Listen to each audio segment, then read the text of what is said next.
America, Israel અને Iran વચ્ચેના તણાવની સીધી અસર એશિયાના સૌથી મોટા કંડલા ટિમ્બર ઉદ્યોગ પર જોવા મળી રહી છે।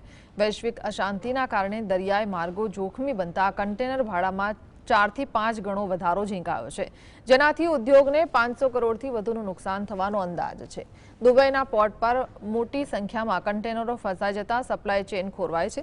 દેશની લાકડાની 70% જરૂરિયાત પૂરી કરતા માર્કેટમાં માલની અછત સર્જાતા ફર્નિચર અને બાંધકામ ક્ષેત્રે પણ ભાવ વધારાની ભીતિ સેવાઈ रही है।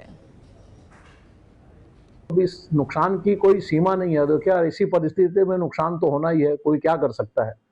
लेकिन मैं जहां तक सोचता हूं कि 20 से 25% तक कास्ट उद्योग को फर्क पड़ेगा नुकसान का। अगर आप पूरा जोड़ेंगे ट्रांसपोर्ट का, शिपिंग कंपनी का, फ्रेट का, डॉलर का, तो नुकसान बढ़ेगा।